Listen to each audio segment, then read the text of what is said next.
ನಮಸ್ಕಾರ, ನಾನು ಅರ್ಪಿತಾ, ಲೋಕ್ ದರ್ಶನ್ ಡಿಜಿಟಲ್ನಿಂದ. ನಿಜವಾದ ಪ್ರತಿಭೆಗೆ ಅವಕಾಶ ಸಿಗಬೇಕಾದ್ರೆ ವಯೋಮಿತಿ ನಿಯಮ ಕಟ್ಟುನಿಟ್ಟಾಗಿ ಪಾಲನೆ ಆಗಲೇಬೇಕು. ಈ ಆಗ್ರಹದೊಂದಿಗೆ ಇಂದು ಬೆಳಗಾವಿಯಲ್ಲಿ ಜಿಲ್ಲಾಧಿಕಾರಿಗೆ ಮನವಿ ಸಲ್ಲಿಸಲಾಗಿದೆ. ಸ್ವಲ್ಪ ಒಂದು ವಿಷಯ ಐತಾ, ನಾವು ಡಿ ಸಿ ಕಡೆ ಒಂದು ಮನವಿ ಕೊಡಕ್ಕೆ ಬಂದಿದ್ದೇವೆ. ಆದರೆ ಏನು ವಿಷಯ ಇದ್ರೆ ಈ ವಿಷಯ ಅಂದ್ರೆ ಶಾಲೆಯ ಹಾಗೂ ಕ್ರೀಡಾ ಸಂದರ್ಭದಲ್ಲಿ ಇದು ವಿಷಯ ಐತಾ. ಸ್ವಲ್ಪ ಏನಂದ್ರೆ ಇದು ಏಜ್ ಫ್ರಾಡ್ ನಡೆದೈತೆ.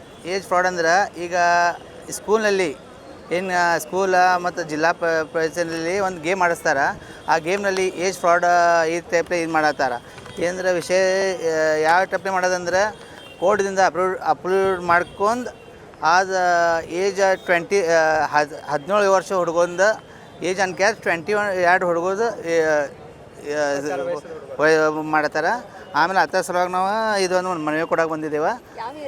ನಮ್ದು ಇಲ್ಲ ಸಾಂಬ್ರಾ ಏರಿಯಾ. ನಾವು ಇಡೀ ಬೆಳಗಾವಿ ಕ್ರೀಡಾ ಮತ್ತು ಸ್ಕೂಲ್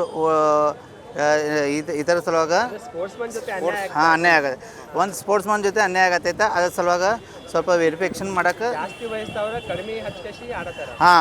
ಕಡಿಮೆ ಮಾಡ್ಕೊಂಡು ಇದು ಮಾಡತ್ತಾರೆ.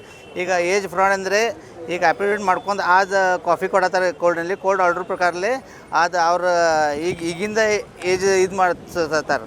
ಅದು ಸುಳ್ಳು ದಾಖಲೆ ಹಾಸ್ಕೊಂಡು ಮಾಡತ್ತಾರೆ. ಸ್ವಲ್ಪ ಈ ಥರ ಸಲುವಾಗಿ ನಾವು ಮನವಿಯನ್ನು ಕೊಡಕ್ಕೆ ಬಂದಿದ್ದೇವೆ. ನಾವು ಡಿ ಸಿ ಅವ್ರಿಗೆ ಮನವಿ ಕೊಟ್ಟಿದ್ದೇವೆ. ಡಿ ಸಿ ಅವರು ಆ್ಯಕ್ಷನ್ ತಗೊಳ್ಳೋನ್ ಕೇಸ್ ನಾವು ಇದು ಮಾಡಿಬಿಟ್ಟಿದ್ದೇವೆ. ನಾವು ಹೆಸರು ವಾಸುದೇವ್ ಬಸವಣ್ಣ ಪಾಟೀಲ್, ನಾವು ಸಾಮ್ರಾಕಿರ್ತೇವೆ. ಕ್ರೀಡೆಯಲ್ಲಿ ಪಾರದರ್ಶಕತೆ ಹಾಗೂ ಅರ್ಹ ಕ್ರೀಡಾಪಟುಗಳಿಗೆ ನ್ಯಾಯ ದೊರಕಿಸಲು ಸೂಕ್ತ ಕ್ರಮ ಕೈಗೊಳ್ಳುವಂತೆ ಮನವಿಯಲ್ಲಿ ಒತ್ತಾಯಿಸಲಾಗಿದೆ.